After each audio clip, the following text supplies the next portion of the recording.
All right, so thank you for coming. My title is Old Legends in New Places, and I'm thinking specifically about a kind of legend that was around in the Middle Ages that we only really think of in modern contexts, and that is the urban legend. And now, of course, instead of urban legends being passed around on mimeographs or in newspapers, they're largely passed around on the internet and through chain emails. Part of the project that I was working on this summer ended up involving the development of a Marymount Commons WordPress site to give medieval urban legends a home on the web too. So this is one of the new places. So this summer I received a faculty development grant to work on this ongoing project I've had simmering for a while about defining medieval urban legends and to write up my findings. And student Orla Gallagher also had support to research connections between medieval and modern urban legends. And she's the one who actually set up this website and designed it and started loading material so that we could present our research. So like all legends, urban legends have an element of belief, but they differ from other types like place legends or religious legends by sending messages about behavior in complex social environments. John Harold Brunvand, known for his landmark book, The Vanishing Hitchhiker, and all of the movies that developed from that, he set out two necessary conditions. First, a contemporary setting, and second, reported as true individual experiences with traditional variants. So those two characteristics have to be present for it to be an urban legend. Then three normal characteristics. And let me go to our definitions page, because I've got these listed up here too. Okay. A suspenseful or humorous storyline, an element of actual belief, and a warning or a moral that is either stated or implied, right? So these three conditions will at least be implicit in the story, although they may not appear in every single version of the urban legend. Okay, you could sort of figure out where they would have gone.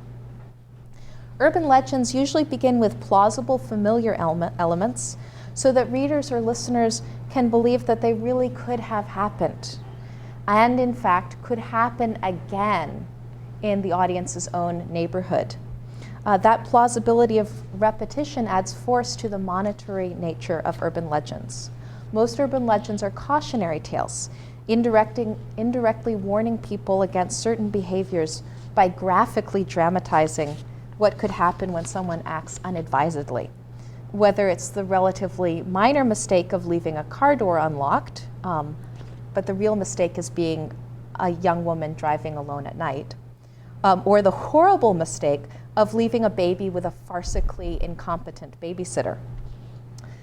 The fascination and fear that urban legends can inspire is linked to a pride in education or civilization, right? I would never make that mistake. But it's undermined by the sense that we live in a dangerous and unpredictable environment. We laugh at urban legends, but how many of us still check our back seats at night? So urban legends are now tremendously popular, especially online. And even though poisoned apples have entered the realm of the fairy tale, poisoned treats feature in many plausible stories people tell, right? And we're probably all hearing or remembering these stories this week of Halloween.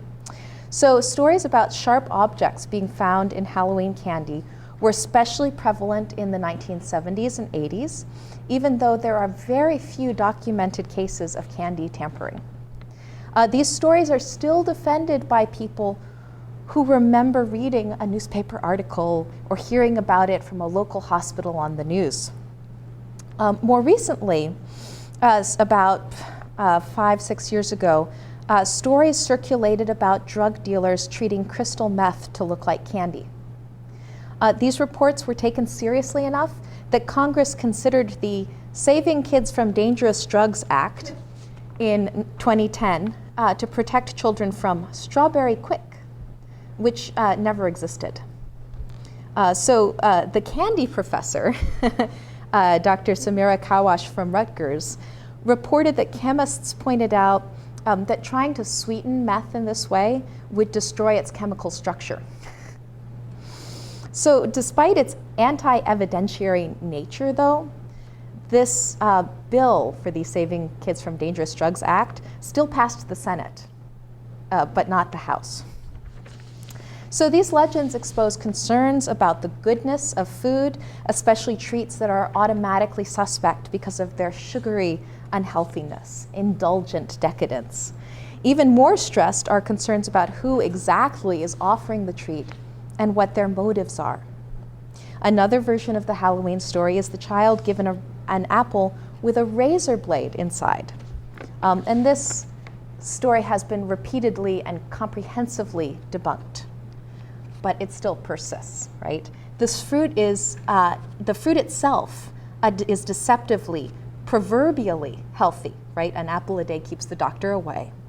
But this apple hides the threat at its core.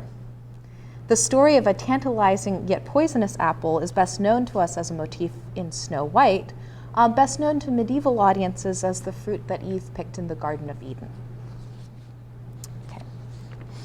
So although urban legends are usually seen as a modern genre of folklore, stories that share features of urban legends, again distinct from religious legends, place legends, saints legends, heroes legends, circulated in late medieval popular culture, as demonstrated by appearances in different kinds of texts.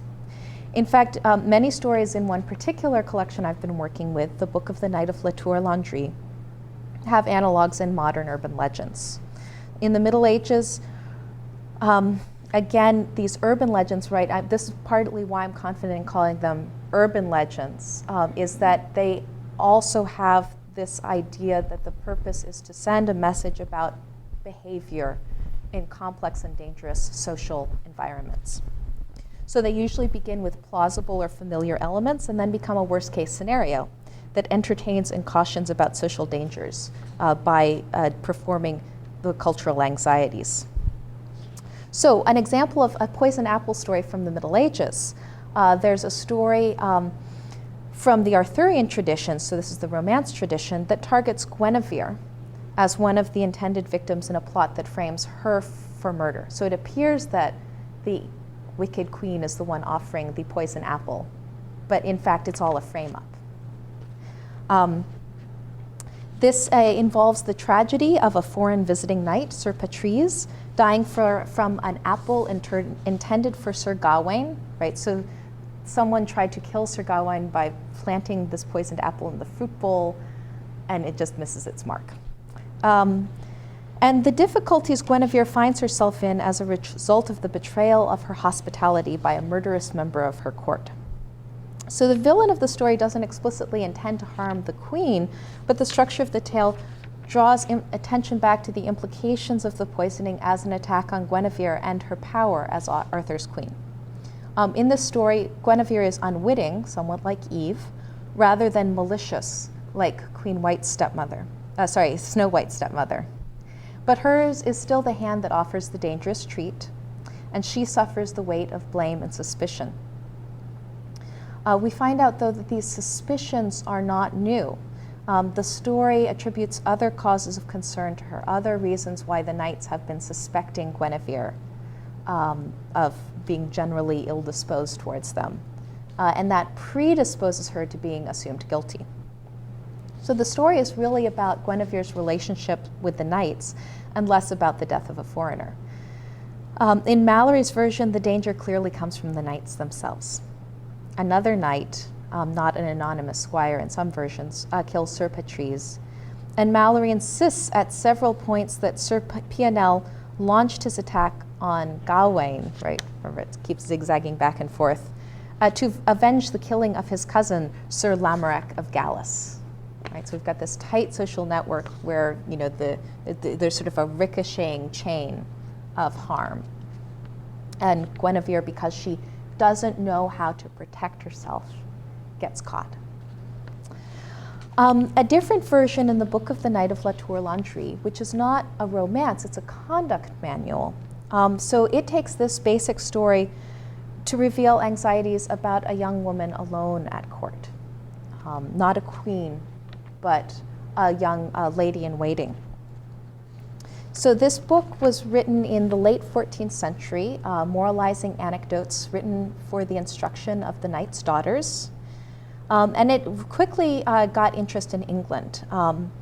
There's a mid-15th century English manuscript that's still surviving, and William Caxton printed a different translation in 1484, which is also at the same time as his shop was preparing the printing of Malory's Morte d'Arthur.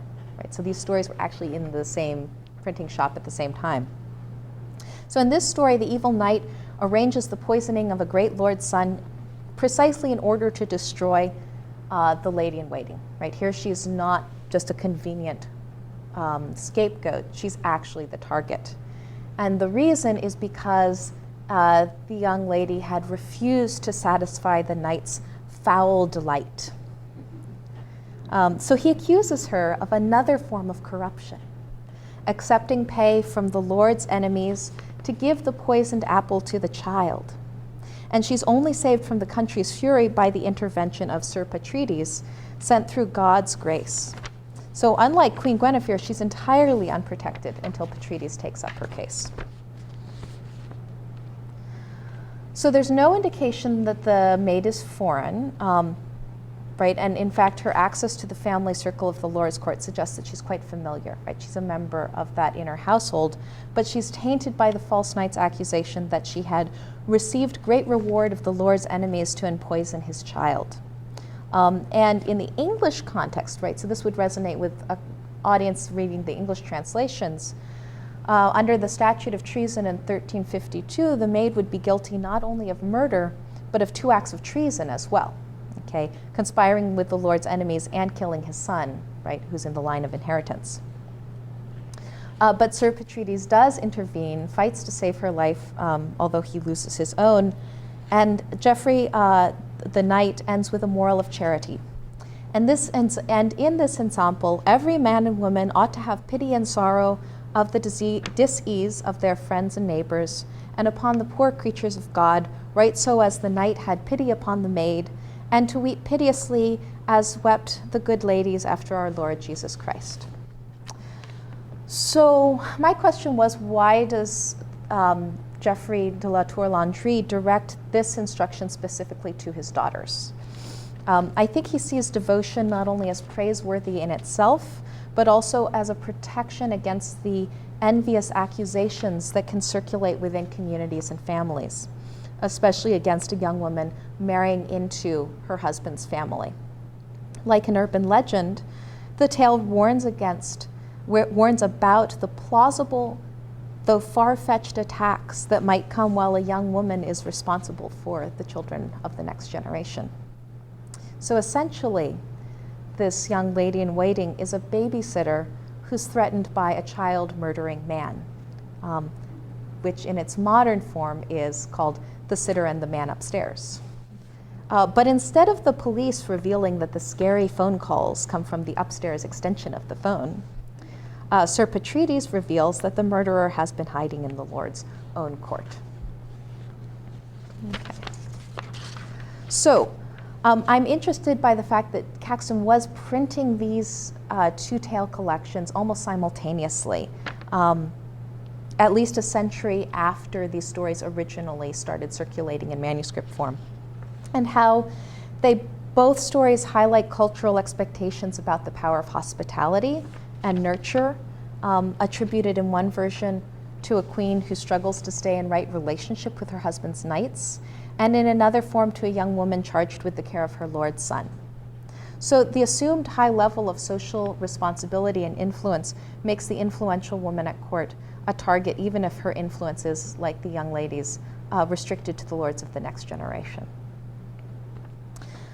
Okay, Rachel Koopman has established the rapid rise in the number of circulation of miracle legends in the England of the long 12th century, and wonderful to relate. So she points out that there seem to be waves of interest in different kinds of legends. through the Middle Ages. And then we do have this rise in urban legends in the 14th and 15th centuries. Jodi Enders has worked on legends related to the theater and theatricality in 15th and 16th century France, and points out that, again, what matters is that each one of our stories transmits an eminently believable fear about the believable. Okay. So let me show you some analogues here. Okay. So this is our site, and it's still under construction. I'm still revising it and filling it out. But we've got, we've got a couple of definitions up here already, and a couple of sections. So with public humiliation, probably the best known medieval urban legend relating to public humiliation is the one where a couple illicitly has sex somewhere in a church, like behind a column or sometimes on the altar itself. Sometimes just because they're hiding, sometimes because it's actually sort of a coded act of rebellion. And they end up getting stuck together and put on display for everyone the next day. So you can see this is an early modern German woodcut showing this image, right? You've got all of the people clustering around, mostly religious officials, and the couple who are now, tied down to the altar. Okay. The legends of this kind are usually localized, right? So that you can believe, oh yes, I heard about this happening, at the church in the largest city nearby, or the next town over. So it could happen here, right? So the version we have on the website is from the town of Beaulieu, and then there's another version in Poitou called Chimifère. The witch abbey was forfeited for wars, and the prior of that abbey had a monk there that was his nephew. He was named Pigreet, and he couldn't be found for a while. He was lost, and at last they found him, right, the nephew of the abbot, in a corner of the church behind an arch on a woman, and they might not part one from the other. And so all the folk came thither to see them, of which sight the foolish monk was sore ashamed of, and full of sorrow, and so was his uncle and all of the other monks. And after, when it was the will of God, they were parted, and the monk Pigreet went and fled away out of the abbey for shame. Right? So in that version, it's Pigreet who suffers the greatest humiliation, but the whole abbey is pretty embarrassed. Okay, and there have been modern urban legends, right, analogues of this. In 1920s Warsaw, it was in areas of southern Africa recently, in Eastern Africa, and film. There was a neat BBC article about it, right? So the idea of the site is that we want to provide different versions, group them together, and have lots of interesting links for people to follow up. Okay. Now let me show you some of the analogues for vanity. Okay, so La Tour Landry warns against vanity, as many urban legends do. Okay. So in this, I won't read you the whole text. It's on the site if you want to read it. The summary, there was a woman who took so long over the adornment of her hair that she used to arrive at the church barely before the end of Mass. One day the devil descended upon her head in the form of a spider, gripping with its legs, until she well nigh died of fright. Nothing would remove the offending insect, neither prayer nor exorcism nor holy water, until the local abbot displayed the Holy Sacrament before it. Okay. So which modern urban legend, right, is this an analog of? Have you heard it? The spider and the hair? No, my goodness, how times have changed. Hairstyles that can nest the spiders inside? Yes, this is one that really came into modern circulation in the 60s, criticizing the beehive hairdo. Right, exactly. And, so that tale, which we're going to add a link to Snopes, right? Because Snopes.com is the clearinghouse for modern urban legends. A woman who was so vain about her hair sprayed it with sugar water to help it set as it was high. A few weeks later, she complained of a headache. She had to have the hair cut away, and when it was cut open, a spider's nest was found inside. And there's many, many versions of this, right? In the original urban legend, you can say, oh, well, beehive hairdo suggests the insect infestation. But it's much more broadly spread than that. There are many variants, and there is this medieval analog. It was not called a beehive or a spider hairstyle, right? There's, it's a deeper anxiety than just what the name would suggest.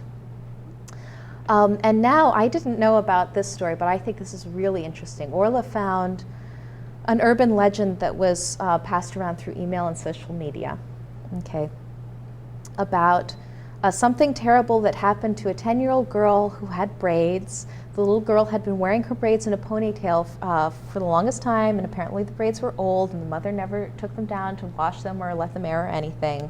She'd been complaining about a headache, right? The mother just ignored her. Finally at school, the teacher, right, the child was complaining of her head hurting, so the teacher, took the ponytail with the braids apart and saw a spider. The spider had laid eggs in the child's hair, and the spiders were eating her scalp. The child was rushed to the hospital, where she later died. This happened in Monroe, Louisiana. It was all over the news and in the papers for about a week or two. Please, parents, don't leave braids or any kind of hair extensions in children's or your own hair no more than 2 to 3 weeks. Okay. So Orla comments, right, this latest version also includes an element of parental neglect, something new to this type of the urban legend. But also, reading this, we can see that this now also has racial connotations as well, right? It's not in the story itself, but the kinds of braids are being described are the kinds of braids used for kinky hair, right, for African Americans. And so here, it's not just the concern about parental neglect, it's a social obsession with the idea of Black parental neglect that's coming forward. Okay. So, these stories, these figures represent the sins and virtues of, men and women, things that can happen, but most of these urban legends are targeted at women. And a lot of, the modern ones, I haven't found this yet in the medieval ones, but I would not be surprised, are often bringing forth concerns about otherness, and racial stereotypes. So, these anxieties, I think, are related very much about to women's behavior, women's reputations, and a perceived social need to monitor young women, to monitor wives, to monitor mothers. And I think that deep cultural anxiety is maybe the most striking similarity between medieval urban legends and the stories that we hear in modern America, quite honestly. So I was wondering at this point, since it is Halloween week, what are your favorite urban legends? The Hook, yeah. Uh-huh. I just did those stories in public history, and I asked all students to share. Mm-hmm. And the Hook was one almost every one of them had heard, Mm-hmm. Regardless of where they came from. The Virginia students also all knew of Bunny Man. Of what one? Bunny Man. Which is Bunny Man? I don't know about this. Yes. Bunny Man and the hanging and the noose all takes place in a section that's really quite near where we live. Yeah. At the end of this, and we've gone down the road actually. Yeah. One time, it's a dead-end road where supposedly it's a railroad trellis and tracks. If I remember right, and this was supposedly took place in the 30s, I believe. It probably is.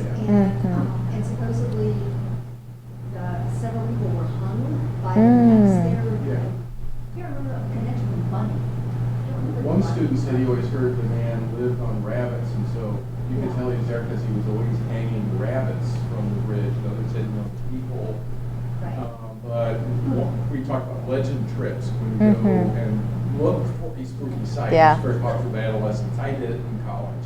Right. Because And that's where you get a lot of the the place legends. Yeah. A lot of them are that kind of But spooky some story. locals had gone to see the bridge when they were in high school. Mhm. Oh yeah, our buddies all went together. Yeah, yeah. When I remember seeing it in the local paper, they talk always at Halloween, they talk about the Bunny Man Bridge and the Yeah. Bunny Man area. And so we actually drove down there not too long ago, really, maybe 5 years ago, to actually see where and it is very spooky. Yeah. It's a very one-lane kind of road in, one lane, you gotta go in, you gotta turn out. There are some actual kind of little funky houses that are Yeah, there. yeah. Kind of a little squirrely. Yeah, it's not far from Little Wolf Drive. Interesting. Yeah. My Virginia students had all heard of it. That's interesting. One elsewhere had not. Well, that suggests that it's also more recent in its distribution, because I grew up here in Virginia and I'd never heard it. Okay. So it's something that's really caught on since I was a student, so to speak. Yeah. And very local, I think. It's very- Probably, yeah. Western Yeah, Fairfax we County. should say Virginia, I should say local. Mm-hmm. Yeah, yeah. So, with Halloween too, you'll, sometimes hear stories about mirror divination or attempts at, defining things, and then something horrible will appear in the mirror or something.